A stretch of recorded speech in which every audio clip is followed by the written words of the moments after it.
So, picture this. You are finally on that absolute trip of a lifetime, surrounded by this gorgeous, untouched Alaskan wilderness, and right there, you spot something totally incredible.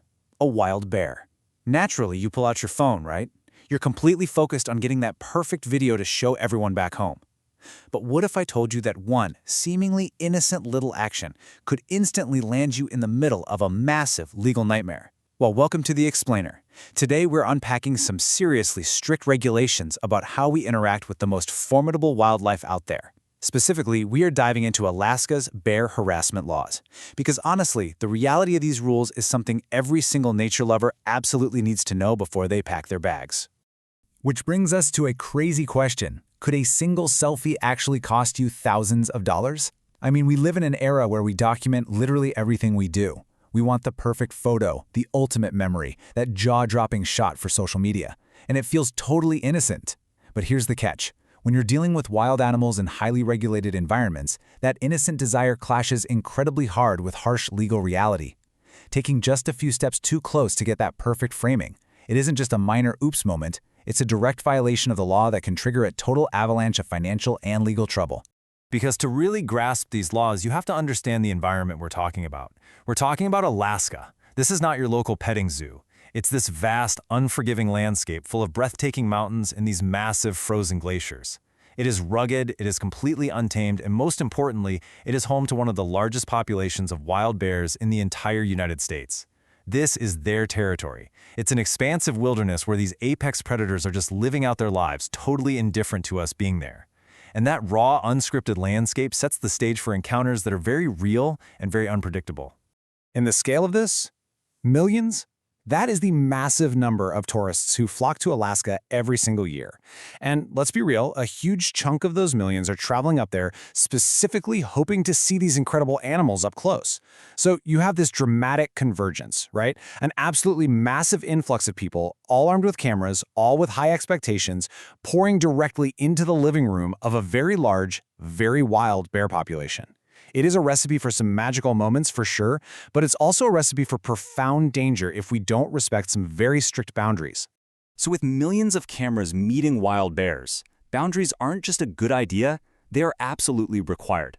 In Alaska, it is strictly illegal to intentionally harass or disturb wildlife. This is the very core of the state's wildlife laws, and it's a boundary that eager visitors completely ignore or just fail to understand all the time. Guys, this isn't just a polite suggestion printed on a little wooden trail sign. This is codified law. The state simply does not mess around when it comes to protecting its wildlife and letting these animals act naturally. You are a guest in their home, and the law straight up demands that you act like it. But honestly, what does harassment even mean to the law? Well, under this statute, it includes chasing a bear, getting too close for a photo, deliberately causing it stress, or, and this one blows my mind, trying to wake one that is resting. Just think about the sheer absurdity of that last one for a second. Yes, people actually see a sleeping, 800-pound apex predator and think to themselves, you know what? I should wake it up so I can get a better picture. Deliberately causing stress to a wild bear isn't just highly illegal, it is fundamentally irrational. And that absurdity right there, that exposes a huge disconnect. A tourist shows up expecting this idyllic nature retreat. They look over and see what they think is a cute, sleepy animal just waiting for a photo op. But wildlife experts, they see the stark reality. They see a powerful wild animal that can react in literally seconds. If you frighten or startle a bear, that peaceful little scene vanishes instantly. We are talking about an animal with immense physical power. And when it reacts with incredible speed and force. It instantly puts both the people involved and the bear itself in extreme life or death danger. Which is exactly why the experts all agree on a fundamental truth of wilderness survival. They say respecting a bear's space is one of the best ways to prevent dangerous encounters. It all comes down to distance and respect. When you decide to invade that space, whether you're chasing it, tossing it food, or just trying to frame up the ultimate selfie, you are the one creating the hazard. Maintaining a wide, respectful perimeter is literally the single most effective tool we have to make sure humans and bears can safely coexist without a tragic outcome. But let's say someone ignores the experts and steps over that line anyway. What happens? Well, the reality is entirely unforgiving. If you violate these laws, you are facing some incredibly serious consequences, including heavy fines and straight-up criminal charges. The whole vibe of your vacation will shift instantaneously from a joyful nature trip to severe legal ruin. Authorities in Alaska take wildlife protection incredibly seriously, and they will aggressively prosecute anyone who decides their photograph is somehow more important than the safety of the wildlife. And honestly, it just snowballs from there. Breaking these rules creates an escalating nightmare. We're not talking about a slap on the wrist here.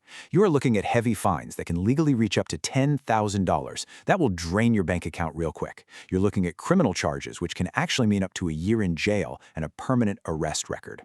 Plus, there are extra penalties if your actions end up harming the animal. And critically, you face severe penalties for creating a public safety risk, because when you agitate a wild bear, you instantly become a direct threat to every other tourist, hiker, and park ranger in the area. All right, so how do we actually handle this the right way? It basically boils down to 3 explicit, absolutely non-negotiable rules when you spot a bear in the wild. Number 1, don't chase it. Just let it move freely. Number 2, don't feed it. Never, ever habituate a wild animal to human food. And number 3, which is probably the biggest takeaway today, don't try to get that perfect selfie. It's a super simple rhythm, a really clear set of boundaries. If you lock these 3 rules in your head and stick to them, you completely remove yourself from all the legal jeopardy and all the physical danger. And look, none of this means you can't enjoy the wildlife. I mean, that's why you traveled all the way to Alaska in the first place, right? The safe, legal solution is actually really easy. Use binoculars or a solid zoom lens and just enjoy the moment from a safe distance. That is how you respect the law and respect the animal. By using optics, you still get those incredible close-up views of their natural behavior, but you're doing it without violating their space, without causing them stress, and without risking a catastrophic fine. It's just the smartest, most rewarding way to experience the wild. So, I'll leave you with this final thought. After seeing just how strict these wildlife laws are, the unpredictable power of these animals, and the heavy criminal charges you could face, you really have to ask yourself, would you risk getting close to a wild bear just for a photo? It's a pretty stark choice between honoring the breathtaking but totally unforgiving rules of nature or risking absolutely everything for one picture. Thank you so much for joining me on this explainer. Keep all this in mind for your next big adventure. Always respect the